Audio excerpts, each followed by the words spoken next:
Bonjour à toutes et à tous, je suis Jérôme Billet, je suis le délégué général de France Innovation, donc ravi de vous avoir en nombre aujourd'hui pour ce webinaire animé par France Expérimentation.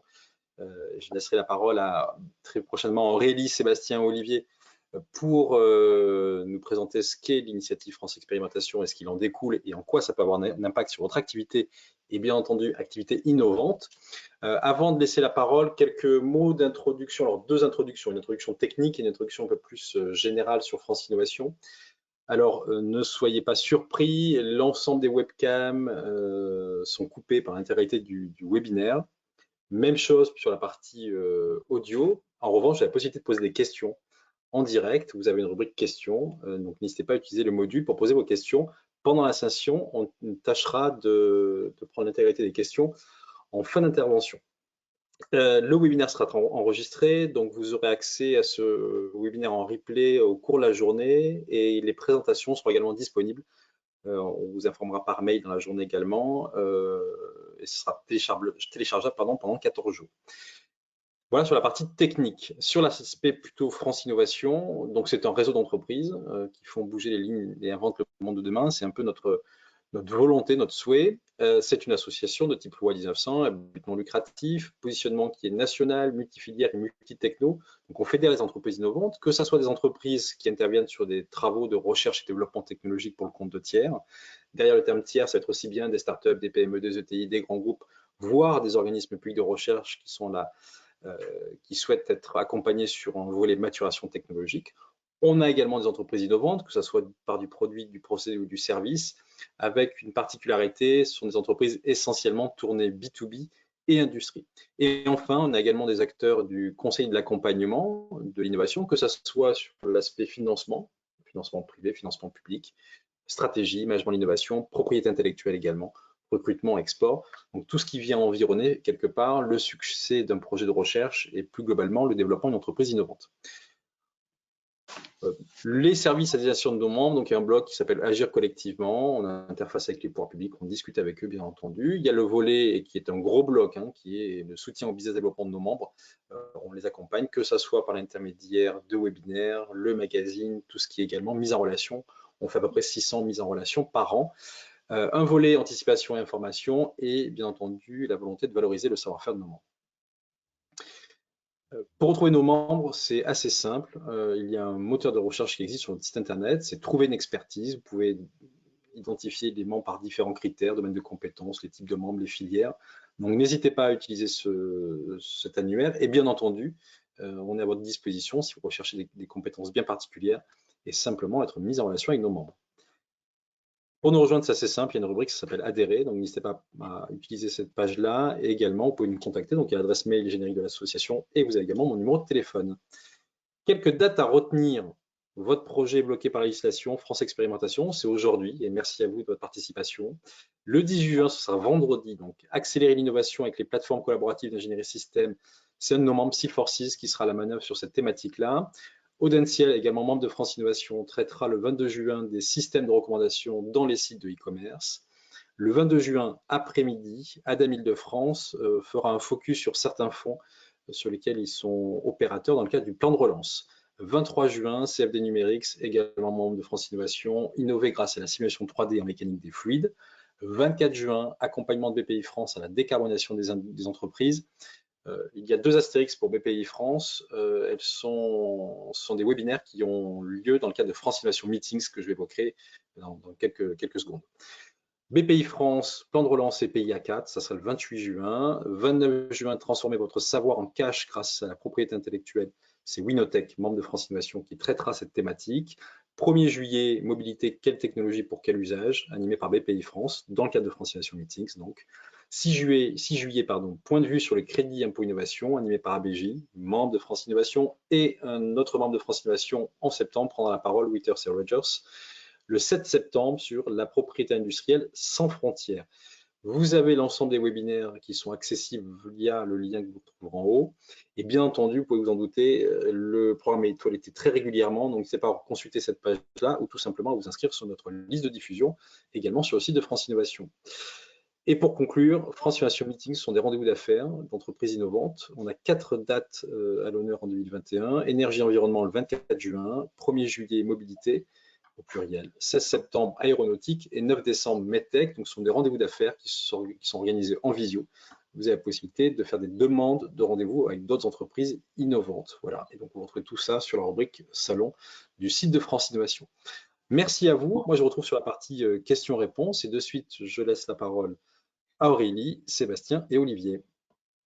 Merci beaucoup, Jérôme. Merci tout d'abord de ton accueil et nous permettre voilà, de représenter un peu France Expérimentation et notre actualité. Donc, je suis Sébastien Malangeau. Je vais voilà, vous faire cette toute petite introduction et puis je laisserai la parole à Aurélie avant de la reprendre un petit peu et de laisser Olivier conclure la présentation et ensuite on sera à votre disposition pour répondre à vos questions. Donc France Expérimentation, si on doit résumer très rapidement, qu'est-ce que c'est? Donc c'est un service mis en place par le gouvernement, c'est un peu une tête de pont ou un guichet, même si le mot est très utilisé, mais on est là pour recevoir les demandes de tout acteur économique ayant un projet innovant et qu'il estime bloqué par la législation ou la réglementation et qui voudrait voilà, trouver une solution avec l'État. Et donc l'idée, si la réglementation vous empêche de développer votre projet innovant, c'est de pouvoir nous solliciter et nous, on va travailler avec les ministères et in fine, dans un certain nombre de cas, on va pouvoir vous trouver des solutions, soit en vous clarifiant la réglementation, soit en vous permettant de développer votre projet dans un cadre expérimental, dans le cadre d'une expérimentation temporaire. Et l'idée pour les pouvoirs publics, c'est in fine de vous soutenir et de pouvoir évaluer la possibilité de changer les règles de manière définitive et pour tout le monde. Donc voilà en très résumé ce qu'est France Expérimentation. Et puis maintenant, je laisse Aurélie vous présenter qui on est et on reviendra sur le dispositif. Merci Sébastien. Je vais du coup succinctement vous présenter donc la DITP, qui est clairement la direction qui permet de mettre en place ce dispositif. Donc la DITP, c'est la Direction interministérielle de la transformation publique. Elle est placée sous l'autorité de la ministre de la Transformation et de la fonction publique. Son objectif est donc de placer l'usager au cœur de l'action publique, avec notamment une part assez visible qui est le déploiement d'une démarche d'amélioration continue des services, qui associe donc les usagers, les agents de l'administration. Et donc, l'objectif à terme est d'avoir des services publics plus proches et plus efficaces pour les Français. Mais un autre élément qui est peut-être moins visible, mais qui est tout aussi important, c'est la transformation interne de l'État. C'est-à-dire qu'il y a une véritable volonté de promouvoir des organisations centrales qui vont valoriser et donner de l'autonomie aux agents et avec une véritable volonté de travailler autrement. Elle regroupe donc la DITP plus de 80 experts, consultants et chercheurs pour accompagner les acteurs publics dans la concrétisation de leurs projets. L'organisation maintenant de la DITP. Donc, au sein en fait de cette direction, on a 6 grands pôles, 6 grandes missions. Donc, on a le pilotage du programme de la transformation publique, ce dans quoi on s'inscrit. Donc, France Expérimentation fait partie de ce pôle-là. Mais on a aussi expérience usagée, innovation publique, accélération de la transformation, communication et soutien. Les missions qui sont au sein de chaque pôle sont très diverses, mais peuvent être quand même très complémentaires en fonction des problématiques.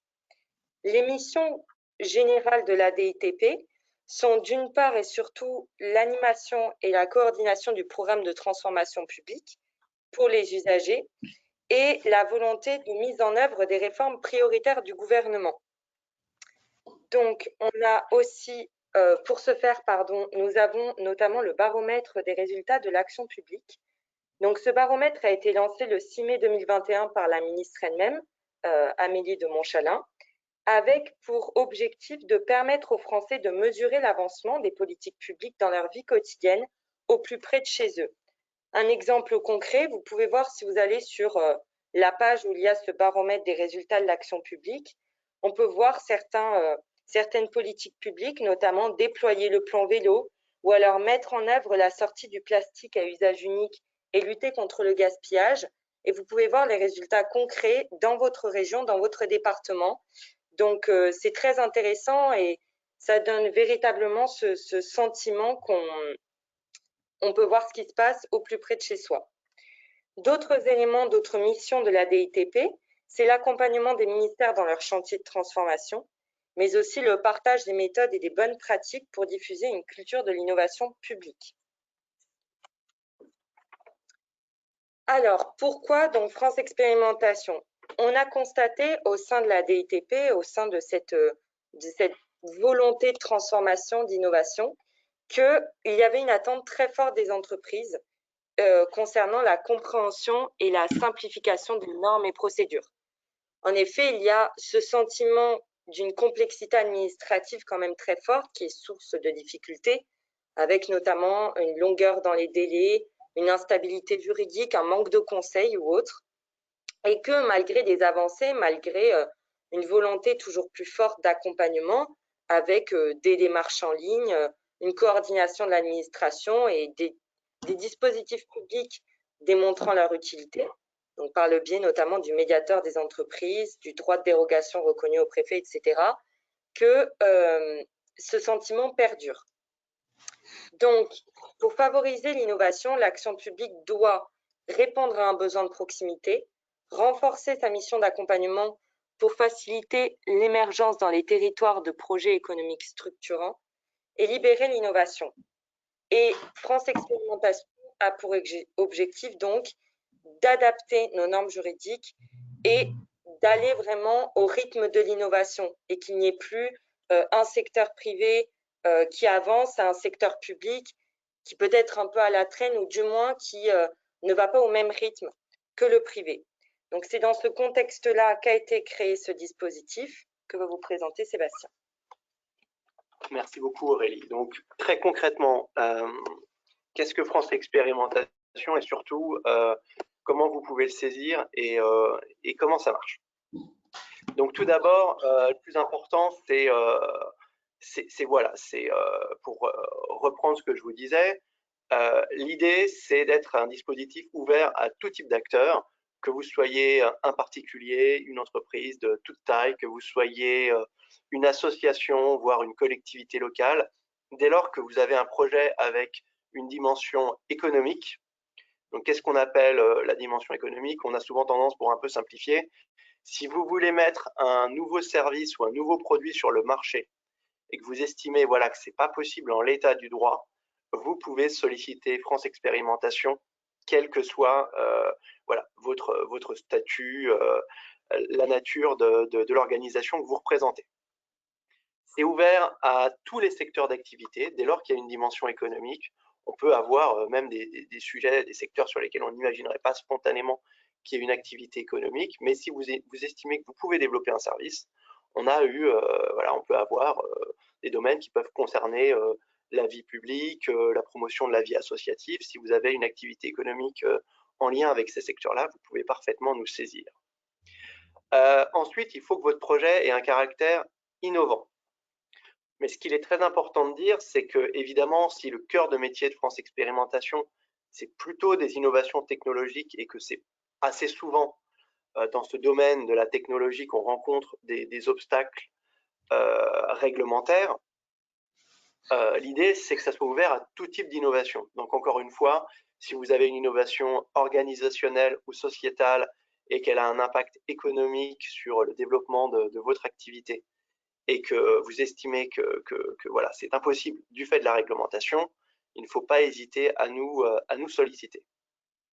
Ensuite, le dernier point pour la saisine, c'est la nature du blocage juridique. Alors, le premier point que je vais me permettre de préciser, c'est que nous, à France Expérimentation, on est un dispositif de l'État. On peut traiter des dérogations qui relèvent du niveau de la loi, du niveau réglementaire. Alors, c'est parfois quelque chose qui peut être un peu obscur pour les néophytes et l'idée, c'est pas que les gens qui nous saisissent aient une expertise juridique très approfondie. C'est nous qui allons prendre en charge cette expertise juridique.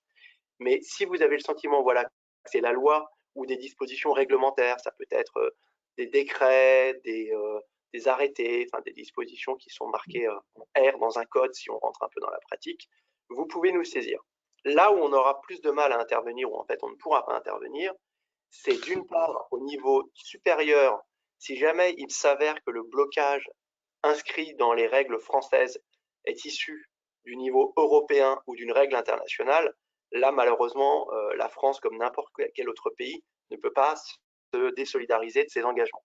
Donc si c'est une règle européenne qui a interdit explicitement l'activité que vous voulez faire, il ne sera pas possible d'envisager une dérogation.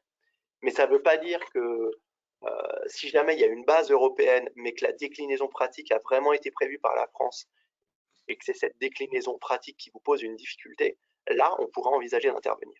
Donc, dans le doute, n'hésitez pas à nous saisir, mais on préfère vous dire voilà, qu'on n'a pas cette compétence sur des dispositions purement européennes. Et à l'inverse, de l'autre côté de la chaîne, France Expérimentation ne peut pas intervenir sur des normes qui concerneraient une collectivité locale. Si votre projet, le blocage tient au fait que la commune dans laquelle vous êtes implanté ne veut pas changer son plan d'urbanisme, c'est un problème très réel, mais nous, service de l'État, on ne peut pas imposer à une commune le fait qu'elle change ses règles qui sont à sa main, qui sont décidées à son niveau. Par ailleurs, pour apporter 2 autres précisions sur ces points de mobilisation de France Expérimentation, si on s'intéresse au domaine, si on fait un domaine très large qui porte sur l'environnement, la thématique du logement, du transport et de l'économie circulaire, on est facilement à 60% des demandes qui relèvent de cette dimension. Ensuite, un point important également dans la compréhension de France Expérimentation, c'est que nous sommes là pour lever éventuellement des blocages juridiques effectifs. C'est-à-dire il faut véritablement que la réglementation interdise le développement de votre activité ou que la réglementation n'ait pas prévu votre activité. Si le cadre juridique a été prévu il y a 20 ou 30 ans, à l'époque où le numérique n'était pas très accessible, ou à une époque où la logique de l'économie circulaire n'était pas vraiment envisagée et qu'on ne prévoit pas le recyclage de certains dispositifs, vous pouvez avoir une interdiction. Là, on pourra intervenir. De même, vous pouvez avoir un flou juridique. Les règles n'avaient pas prévu cette possibilité du tout. Et donc, vous ne savez pas si vous êtes dans la légalité en exerçant cette nouvelle activité. En revanche, là où nous ne pouvons pas intervenir, c'est si la réglementation permet déjà le développement de votre projet. Alors parfois, et c'est parfaitement audible et légitime, certains porteurs viennent nous voir et nous disent « Moi j'ai un projet, mais je suis une petite structure et la procédure est très longue, très compliquée, voire coûteuse. Est-ce que ce serait possible de m'autoriser à ne pas respecter totalement ces dispositions ou à être dispensé de telles dispositions ?» On comprend parfaitement la logique de cette démarche, mais nous, on ne peut pas intervenir comme un coupe-fil ou un lève-barrière qui, sur certains points qui existent, vous désappliquerait ces règles. L'idée est simple pour comprendre les choses. Si d'autres acteurs ont pu développer ce type d'activité, on ne va pas pouvoir vous permettre de ne pas respecter les mêmes règles parce que là, il y aura un vrai conflit, une rupture d'égalité entre les uns et les autres. Donc voilà le champ d'engagement de France Expérimentation. Mais encore une fois, si vous avez des doutes, on est à votre disposition pour vous apporter des clarifications dans ce webinaire, bien sûr, mais à tout moment. Ensuite, si nous passons à la suite. Alors, quels sont les principaux bénéfices que France Expérimentation peut vous apporter? Si votre projet est retenu parce qu'il est éligible, vous avez en fait 4 hypothèses qui vont s'appliquer. Je vais d'abord me concentrer sur les 2 principales. La première, c'est qu'on constate qu'effectivement, votre projet est bien bloqué par les règles et que ça nous paraisse un projet collectivement de la part des pouvoirs publics, ça nous paraisse un projet intéressant et qu'on souhaite tester avec vous la possibilité d'y déroger à titre expérimental. On va dire que c'est le cœur de métier de France Expérimentation.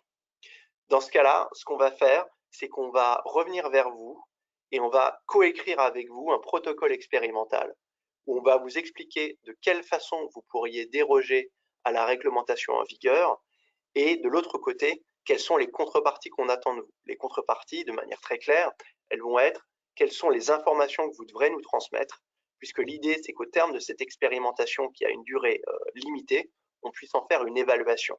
Est-ce que c'était une bonne idée de déroger à la règle principale?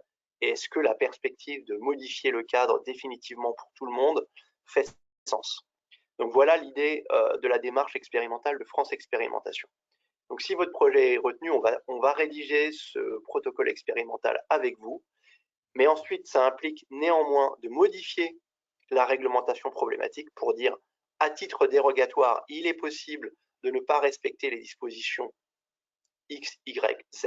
Donc nous, on doit quand même modifier le cadre juridique. Donc c'est forcément un processus long qui répond pas toujours aux attentes des porteurs, mais il faut bien entendre qu'on ne peut pas vous autoriser comme ça. On doit modifier les règles pour faire en gros une voie parallèle qui sera la voie expérimentale. Et ensuite, si jamais on modifie les règles pour vous, tout acteur qui serait disposé à se soumettre au même protocole expérimental que vous doit pouvoir bénéficier de France Expérimentation. Et donc sur notre site, on a une liste des expérimentations en cours. Et si quelqu'un arrive après vous et dit bah, « moi aussi, je suis sur le territoire de l'expérimentation et je suis prêt à respecter le protocole, respecter les règles, vous transmettre les informations pour la durée de l'expérimentation », il doit pouvoir aussi en bénéficier. Ce n'est pas un dispositif individuel. C'est un dispositif qui démarre sur la base d'une demande individuelle, mais ensuite, potentiellement, d'autres doivent pouvoir en bénéficier. Donc ça, c'est le cadre classique de France Expérimentation. Après, dans une part conséquente des demandes, il s'avère que parce que la réglementation est complexe, parce que les gens sont en insécurité, parce qu'il n'est pas toujours facile de s'y retrouver, dans une trentaine de % des dossiers que nous retenons parce qu'ils sont éligibles, il s'avère que le projet peut être fait en l'état du droit. Dans ce cas-là, on sollicite les administrations. Ça peut être des questions assez complexes, mais l'idée, c'est qu'à terme, les administrations puissent revenir vers vous et vous dire sur quelle base et selon quelles conditions vous pourriez développer votre projet en l'état du droit. Donc, c'est important pour les porteurs de projets parce que ça les sécurise, mais évidemment, ça les sécurise aussi vis-à-vis des services de l'État dans les territoires qui eux-mêmes pouvaient avoir des interrogations et vis-à-vis de leurs partenaires ou de leurs investisseurs. Donc voilà, deuxième grand bénéfice, l'accompagnement à droit constant. Ensuite, comment marche France Expérimentation? Je vais passer la parole je suis désolé, on me fait signe que c'est probablement pas maintenant que je passe la parole à Olivier, donc je continue celui-là, excusez-moi. Donc comment on fonctionne? On fonctionne selon deux canaux. On a un canal continu, c'est-à-dire qu'on peut recevoir des demandes en permanence pour les demandes de niveau réglementaire. Pourquoi ce petit distinguo? Parce qu'au niveau réglementaire, on peut modifier les règles quand on le souhaite. C'est l'État, l'administration, le gouvernement qui les modifie. Alors qu'au niveau de la loi, puisqu'il faut passer par la loi pour modifier la loi, il faut qu'il y ait un texte en discussion au Parlement à échéance brève qui nous permette de placer la dérogation qui vous permettra de développer votre projet. Donc s'il n'y a pas un horizon clair au niveau législatif, ça n'aurait pas de sens de l'ouvrir en continu. Ensuite, comment on fonctionne? On vous l'a déjà indiqué. France Expérimentation, c'est un dispositif qui est confié au délégué interministériel à la transformation publique, donc également à sa direction et à la direction générale des entreprises qui travaillent en commun. Et la façon dont on fonctionne, nous, au secrétariat de France Expérimentation, on reçoit vos demandes, on les expertise, on échange avec vous pour les reformater, pour s'assurer qu'elles sont bien éligibles. Et ensuite, une fois que ceci est fait, on saisit les ministères qui vont nous apporter leurs avis au fond. Et nous, on assure le suivi avec vous. Vous pouvez échanger avec nous et on vous tient au courant de l'évolution du projet. Donc voilà en résumé comment ça marche. Et maintenant, je passe la parole à Olivier pour vous apporter d'autres éléments de compréhension. Merci Sébastien. Quelques éléments de bilan sur ce dispositif pour pouvoir éclairer ce qu'a été notre action et qui a été concerné concrètement par les apports liés à ce dispositif. Depuis 2016, lancement de France Expérimentation, nous avons été destinataires d'un peu plus de 300 saisines. À ces saisines clairement déposées s'ajoutent de multiples échanges que l'on a pu avoir avec des entreprises notamment qui souhaitaient connaître un peu mieux ce dispositif et savoir s'il était susceptible de répondre à leurs problématiques. Des échanges qui ne sont pas toujours traduits par des dépôts de demandes et des porteurs qui nous a été amené, que nous avons eu l'occasion d'orienter vers d'autres dispositifs, vers d'autres interlocuteurs, car leurs besoins ne répondaient pas à ce qu'on pouvait apporter. Donc un peu plus de 300 demandes essentiellement des demandes liées à des blocages de niveau réglementaire. C'est pas étonnant dans le sens où les dispositions de niveau législatif sont souvent des dispositions assez générales et c'est généralement au niveau d'un décret ou d'un arrêté que vont venir les éléments beaucoup plus fins qui vont cadrer une disposition et les problématiques que rencontrent nos porteurs de projets sont souvent liées finalement à des seuils, à de l'identification précise de choses qu'il est possible de faire par rapport à ce qui est un objectif d'ensemble fixé par la loi ou se rapporte à des exclusions qui découlent de cet article de loi, et exclusions sur lesquelles il faut pouvoir agir pour pouvoir les modifier et rendre une activité possible. Donc c'est assez logique qu'on intervienne surtout finalement sur des blocages liés à des décrets ou des arrêtés. C'est également assez logique qu'on soit amené à traiter essentiellement de blocages qui concernent les entreprises, car si France Expérimentation s'adresse aussi aux associations, aux collectivités territoriales ou à leurs satellites, également à des particuliers qui n'ont pas encore créé leur entreprise, mais qui ont déjà une idée sur laquelle ils rencontrent un blocage, il est quand même assez logique que ce soit surtout les entreprises. Et avec le fait qu'on a une majorité assez nette de TPE et de PME, il s'agit souvent finalement de petites entreprises qui sont concernées parce qu'on est souvent confronté finalement à des activités assez nouvelles. On le voit à travers les thématiques que l'on rencontre. On est souvent dans le secteur du transport, de l'environnement, du logement ou du numérique, avec des problématiques liées à la valorisation, au recyclage des déchets, des problématiques liées à des solutions de mobilité, par exemple, ou de nouvelles formes d'habitat, par exemple, intégrant certains facteurs pouvant permettre davantage de respect de problématiques écologiques, des problématiques de blockchain ou autres, notamment, sont celles que nous rencontrons assez couramment. Et ces sujets qui montrent une certaine évolution de la société avec une prise en compte de nouvelles formes technologiques assez souvent, émanent assez souvent de startups. Et les startups représentent à peu près un quart des saisines que nous avons. Startups qui peuvent être donc de toute petite taille, mais jusqu'à des startups, on en a eu 2 ou 3, pouvant être parmi les grands fleurons français en la matière, en étant déjà classés dans la liste French Tech 120 par exemple.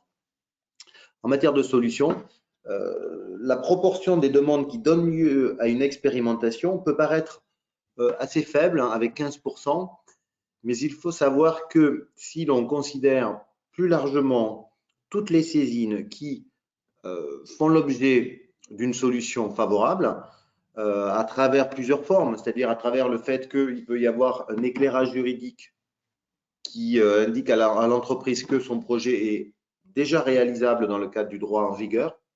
On a pas mal de demandes comme cela. C'est où l'entreprise, finalement, n'ayant pas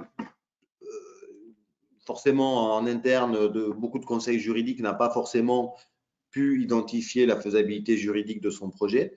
Et là-dessus, elle peut être éclairée, rassurée par une administration centrale qui va lui dire c'est tout à fait possible de vous lancer sous cette forme. On a aussi beaucoup de cas où en fait on est amené à faire des retours sur la base des expertises des ministères pour expliquer aux porteurs de projets qu'il suffirait d'ajuster leur projet de 1 ou 2 paramètres pour pouvoir le mener à droit constant. Et souvent, cette possibilité d'adaptation est jugée plus intéressante par les porteurs de projets parce qu'elle peut permettre de se lancer immédiatement et qu'elle ne remet pas forcément en cause l'économie de son projet. Alors que le fait de la rechercher à l'identique de sa version initiale pourrait demander plusieurs mois si jamais ça se faisait dans le cadre d'une expérimentation. Donc, au global, on a à peu près une demande sur 2, finalement, qui fait l'objet d'un retour favorable et peut donc permettre, si l'entreprise poursuit dans sa volonté, peut lui permettre donc de concrètement développer son activité, développer son projet et avoir le nouveau type de service qui était prévu. Donc voilà au niveau un peu des résultats. Nous avons une actualité France Expérimentation en ce moment qui est susceptible de vous intéresser. C'est que pour les blocages de nature réglementaire, le dépôt d'une saisine est possible à tout moment, du 1er janvier au 31 décembre, sans aucune difficulté. Les demandes sont analysées, instruites et si elles sont jugées intéressantes, elles donnent lieu à aux modifications juridiques nécessaires pour que le projet se fasse. Lorsque la demande se rapporte à un blocage de niveau législatif, comme vous le disiez Sébastien, cela fonctionne par fenêtre, par fenêtre d'appel à projet. Et ces appels à projets sont ouverts en amont du vote d'une loi qui peut permettre de glisser dans ces dispositions des expérimentations. Soit le projet déposé en Conseil des ministres le prévoit immédiatement, soit ces ajouts peuvent se faire dans le cadre d'amendements dès lors que tous les éléments ont bien été définis pour pouvoir ajouter cela au texte initial. Et là, en ce moment, nous avons une fenêtre d'appel à projet. Elle a été ouverte le 13 avril dernier par le gouvernement. Elle est censée se fermer au 30 juin, mais on est en train de voir si on va peut-être pouvoir l'étendre un petit peu. Ce n'est pas encore une décision qui est forcément arrêtée, mais c'est ce qui semble se profiler. Donc, si vous avez quelque chose, si j'ai bien nous être présenté, il vaut mieux essayer de le boucler avant le 30 juin ou du moins prendre contact avec nous pour voir si éventuellement il y aura un délai supplémentaire.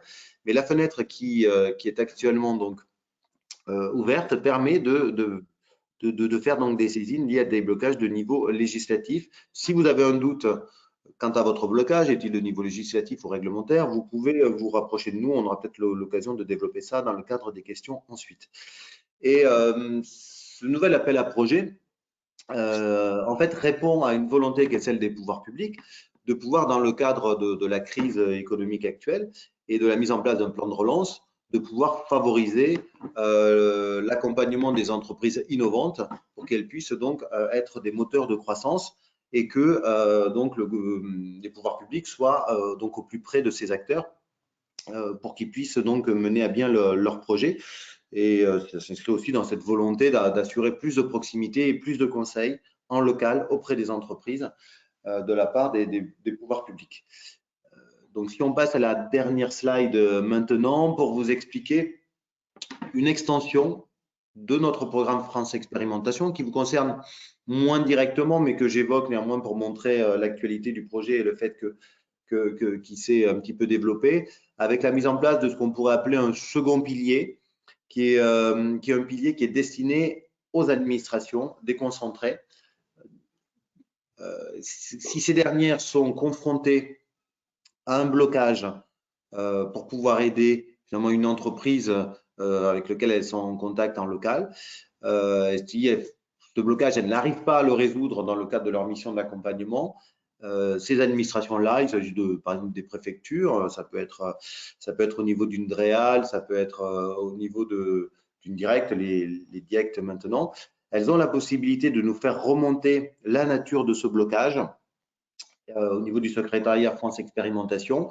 Et nous, ensuite, nous pouvons demander l'expertise des administrations centrales qui sont concernées par la thématique du projet concerné, afin de bénéficier d'une expertise, notamment pour pouvoir identifier des éventuels conflits entre des normes ou pouvoir interpréter des normes qui poseraient des difficultés quant au fait de savoir si un projet peut ou non être développé. Donc, les administrations ont désormais cet appui juridique que nous leur offrons. Et le but étant de renforcer encore plus leur action en local, donc auprès des entreprises pour pouvoir les conseiller, les éclairer, en particulier lorsqu'elles sont confrontées, et c'est tout l'objet de ce nouveau pilier, à un projet qui peut présenter un impact économique significatif à l'échelle d'un territoire. Donc voilà pour ce second pilier, voilà même pour l'ensemble de la présentation, et nous sommes maintenant à votre disposition pour répondre à vos éventuelles questions. Merci.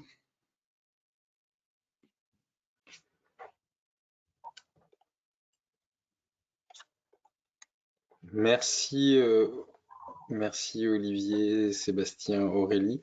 Je vois qu'il y a des slides qui sont en train de défiler. C'est pour revenir sur des éléments de réponse qui seront apportés. Alors, on a des premières questions. Dans les règles européennes, on compte le RGPD, n'est-ce pas? Oui, alors, tout à fait. Le RGPD est bien un texte de niveau européen, et donc de toute façon, nous, on ne pourra pas déroger au cadre en tant que tel. Par ailleurs, je pense que sur le RGPD, sur cette thématique, comme il y a une dimension d'appréciation assez importante, l'acteur de référence, là, dans le cas d'espèce, et c'est un sujet important, serait probablement la CNIL, puisqu'il y a une part d'interprétation assez conséquente. Mais en tout état de cause, si c'est une obligation qui est vraiment inscrite noir sur blanc sur le RGPD, je pense que personne ne peut y déroger. Mais dans le cas d'espèce, dans ce cas-là, c'est vraiment vis-à-vis de la CNIL qu'il faut se rapprocher pour savoir comment interpréter cette disposition et quel degré de flexibilité existe ou non. Merci. Notre produit, un masque innovant, doit avoir une certification type AFNOR, mais aucune norme n'est adaptée à ce type de masque, donc des masques hybrides. Nous avons pu le mettre sur le marché car il a été validé par un labo privé, mais nos clients professionnels souhaitent une certification. Comment faire évoluer la norme pour que notre masque rentre dans son champ? Ouais, c'est un problème auquel on est confronté relativement régulièrement. C'est un vrai sujet. Malheureusement, ce n'est pas un sujet qu'on peut traiter nous-mêmes, mais je vais essayer de préciser tout cela parce que malheureusement, les normes, la certification, les normes techniques sont développées par les professionnels. Alors en soi, c'est absolument très bien. Hein. Le malheureusement n'était pas lié à cela. Mais en revanche, nous, ça ne nous donne pas une capacité d'intervention directe sur la façon dont ces normes sont organisées. Et avec une difficulté, c'est qu'en principe, une bonne partie de ces normes n'est pas juridiquement obligatoire, mais je pense que c'est la difficulté que vous rencontrez. Mais à partir du moment où elles sont édictées, finalement, elles sont recherchées par tous les clients, elles font partie des prescriptions recherchées. Et de fait, je comprends que probablement la norme est quasiment obligatoire dans les faits pour pouvoir développer son produit.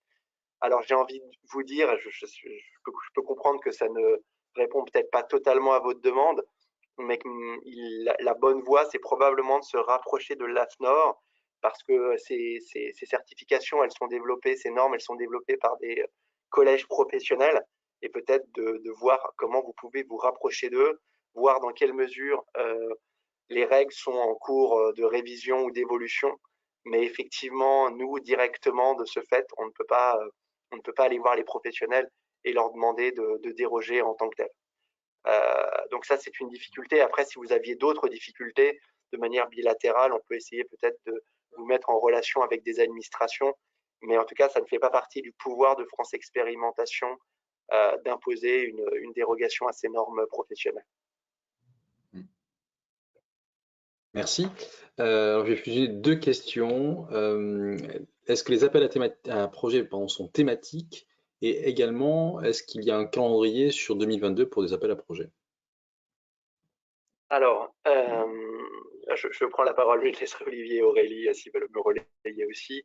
Alors, les appels à projets sont thématiques parce que, sans rentrer trop dans la procédure juridique, si jamais vous avez quelque chose qu'on appelle les cavaliers, et donc par exemple si vous parlez de fédération sportive dans un texte sur la santé, cette disposition va être censurée parce qu'elle est sans lien direct, alors encore dans l'espèce peut-être ça pourrait faire sens, mais si vous parlez d'automobile dans un texte culture, voilà, votre disposition va être censurée par le Conseil constitutionnel parce qu'elle est sans objet, enfin elle est sans lien, c'est pour éviter des textes dénaturés.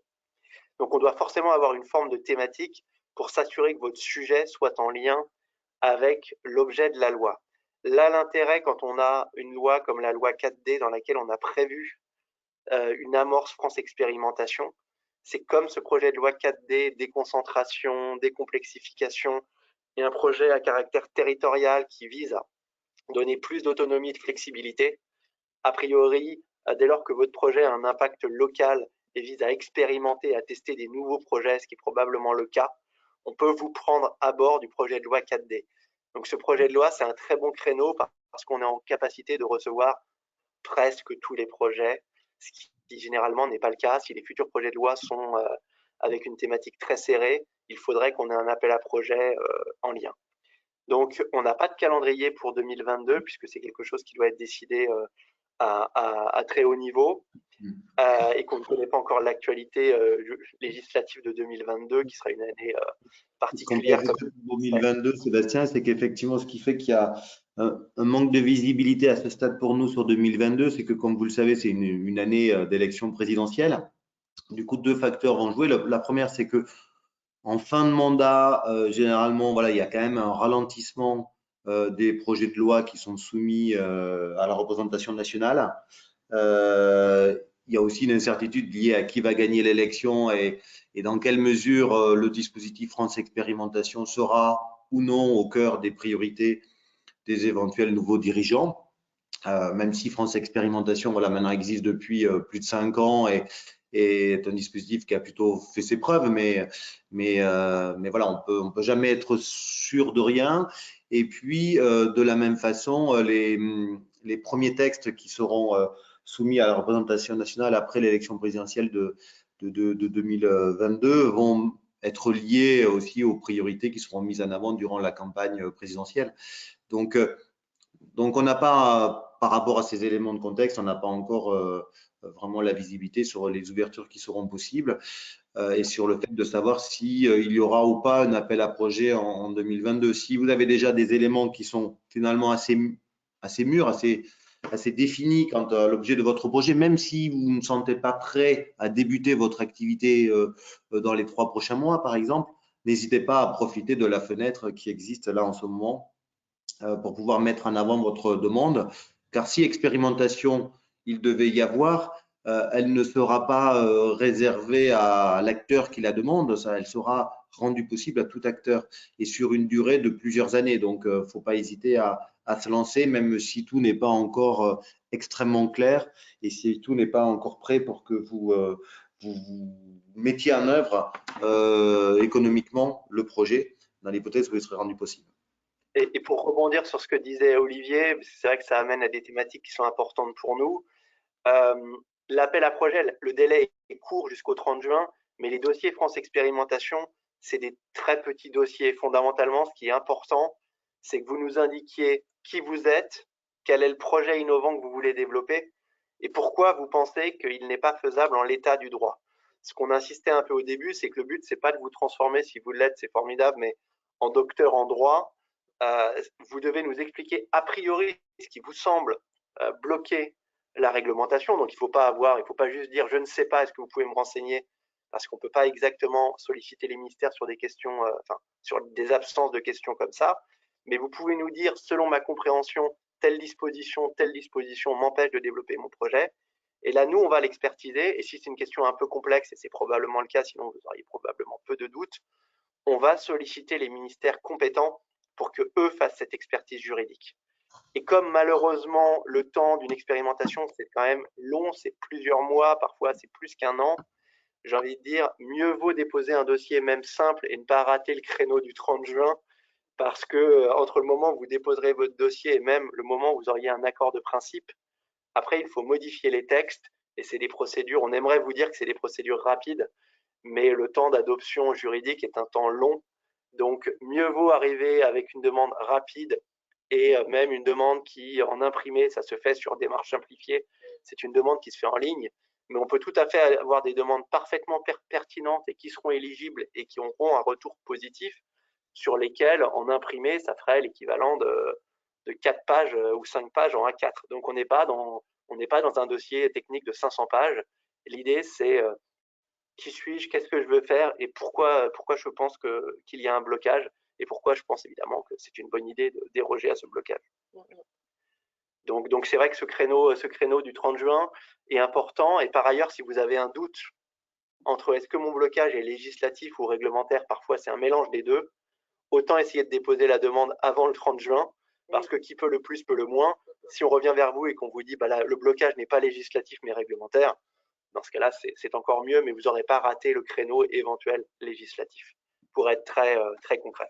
Oui, il ne faut pas se censurer à ce niveau-là, au niveau des dépôts, même si ça n'est pas parfait et il y a des éléments un peu lacunaires, n'hésitez pas à déposer. Après, nous verrons ensemble en dialoguant ce qu'il faut rajouter, ce qu'il faut enlever. Donc, vraiment, c'est un travail qui se fait de pair. Bien entendu, vous amenez les éléments principaux, mais après, il y a un vrai dialogue qui s'instaure avec nous pour reformater, oui, voilà. Reformater votre projet et saisir les ministères. Merci. Alors justement, ça revient assez régulièrement. Quelles sont vos coordonnées si on veut discuter en amont de son projet ou de son blocage? Alors, on peut vous les donner. Si vous allez sur le site web de France Expérimentation, vous avez notre contact, notre boîte fonctionnelle, et on est parfaitement disponible si vous nous envoyez un mail. Je veux l'éviter parce qu'on l'a changé récemment. C'est donc france.expérimentation. Non, c'est france-expérimentation.ditp@modernisation.gouv.fr. Mais vous pouvez très facilement le trouver en tapant France Expérimentation sur Google. Vous arrivez sur notre site. Et donc, le principe en général, c'est plutôt de déposer un dossier parce que, comme on vous le disait, les éléments sont pas très nombreux et c'est pas complexe de déposer un dossier. Hein. C'est plus simple qu'une déclaration d'impôt, même pré-remplie. Donc, c'est beaucoup plus simple, il n'y a pas de difficulté. Mais ensuite, vous pouvez tout à fait nous écrire un mail. Et dans ce cas-là, on essaye de se trouver un petit créneau pour une téléconférence ou une visioconférence pour déjà voir avec vous si ça rentre dans les clous de France Expérimentation ou non, et vous éviter de déposer un dossier. Même si en toute honnêteté, il y a des gens qui déposent un dossier très simple au début et ça marche très bien aussi. Donc, il n'y a pas de complexité à faire un dépôt, et sinon, on fixera un rendez-vous avec vous par téléphone. Donc, c'est france-expérimentation.ditp@modernisation.gouv.fr. Mais évidemment, on va vous rajouter tout ça dans la présentation PowerPoint qui sera développée. Et sinon, vous tapez France Expérimentation sur un moteur de recherche et vous arriverez sur notre site et vous verrez nos coordonnées.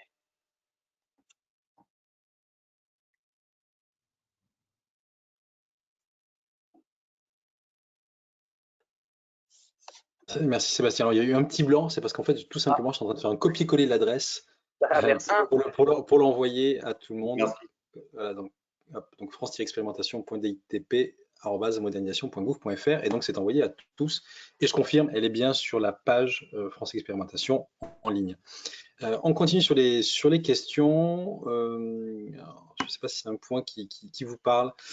Quel parallèle peut-on faire avec la future agence de l'innovation pour les transports qui est en cours de création et qui se veut aussi facilitatrice par rapport à la réglementation? Est-ce que ça va être en complémentarité ou en doublon sur tous les aspects de législation, réglementation en matière de mobilité? Alors, on va espérer que c'est pas en doublon, mais objectivement, ça le sera probablement pas vraiment, parce que le ministère des Transports s'est inspiré de France Expérimentation. Ils ont lancé un appel à projet sur la loi mobilité, un appel à projet France Expérimentation en 2019, en amont de la loi mobilité. Donc, on travaille ensemble. Et encore une fois, nous, on expertise vos projets et on sollicite les ministères. Donc, si vous déposez un dossier mobilité par chez nous, on va revenir vers le ministère des Transports. Donc, je pense honnêtement que le risque de doublon est extrêmement faible. Mais certains ministères qui ont des thématiques d'innovation fortes veulent un peu plus structurer ça, puisque par exemple, nous, on s'occupe du juridique. Mais évidemment, il est très intéressant aussi pour un acteur d'avoir une combinaison de financement et de dispositions juridiques. Donc, pour faire simple, nous, on s'occupe de tout, mais seulement du droit.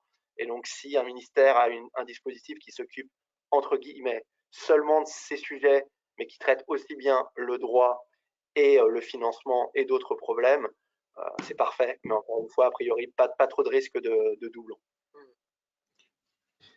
Merci. Alors, je pense que la réponse est arrivée en cours de présentation, mais est-ce qu'il n'y a pas de risque de fausser L'agence a l'air d'avoir aussi des missions plus larges à travers une activité de veille, vraiment de développement d'une culture d'innovation, d'établissement de partenariat au sein de l'écosystème des transports. Donc la dimension blocage n'est qu'une mission parmi d'autres. Et puis après, sur cet aspect blocage, effectivement, là, je pense qu'il y aura sans doute une articulation qui sera pas trop complexe effectivement à trouver, car nous intervenons surtout sur des blocages en fait de niveau interministériel dès lors que plusieurs ministères sont concernés par une réglementation. Là, sur la question des transports, les blocages concernés et traités par cette agence ne seront peut-être que des blocages liés au seul domaine des transports, au seul champ de compétences du ministère concerné. Très bien. N'y a-t-il pas un risque de concurrence faussée s'il y a une expérimentation qui est accordée à un des acteurs d'une filière ou d'un marché? Oui, effectivement, c'est une très bonne question auquel on a en partie répondu. Non, il n'y a pas de risque parce que l'idée, c'est que, pour utiliser l'anglicisme, on est un dispositif bottom-up, on est un dispositif où on prend les demandes du terrain, on ne les préjuge pas. Ensuite, on sollicite les pouvoirs publics pour voir dans quelle mesure cette demande fait sens et doit être accompagnée. Si jamais on donne un droit d'expérimenter à un acteur, tous les autres acteurs sur le territoire doivent pouvoir en bénéficier. Alors sur le territoire, c'est peut-être la question. On peut avoir un projet où les pouvoirs publics vont dire on veut bien l'expérimenter, mais peut-être pas partout en France. C'est un projet de logement innovant ou c'est une ingénierie juridique innovante en matière de logement. On préférerait d'abord la tester dans une seule région et pas partout en France. Parfois, sur d'autres projets, il n'y a aucune logique de limiter ça à un territoire. Si on est dans le numérique, ce serait grotesque d'imaginer réduire ça à un territoire. Et en tout cas, une fois que l'expérimentation est lancée, on fixe un territoire qui peut être la France ou qui peut être une région ou un département, mais en général, c'est plutôt ou la France ou une région, pour faire simple. Tous les gens qui sont sur ce territoire peuvent nous solliciter et dire « j'ai vu qu'il y a une expérimentation en matière de nouveaux services, en matière de logement innovant dans la région Aquitaine. Est-ce que je peux vous contacter? Moi, je suis sur la région Aquitaine où j'ai des projets que j'aimerais développer en Aquitaine sur cette base-là. Et dans ce cas-là, on va mettre en rapport le porteur de projet et les administrations concernées. Et pour dire les choses concrètement, les administrations vont apprendre à vous connaître, voir si vous êtes sérieux, crédible, et elles vous demanderont probablement de signer un protocole expérimental, un cahier des charges qui va dire vous avez le droit de déroger aux règles sur les bases juridiques suivantes dans les conditions suivantes, et en contrepartie, on vous demande un reporting sur tel type de données, sur telle base, etc., etc. Donc, il n'y a pas de concurrence déloyale dans la mesure où, alors, on pourrait dire si c'est territorial dans une région et pas dans une autre, mais en tout cas, ce n'est pas réservé à un acteur. Ce n'est pas un droit exclusif qu'on accorderait à un seul acteur. Merci. Alors, ce sera peut-être la dernière question, parce que je crois que c'est la dernière question, si je n'ai pas fait d'erreur.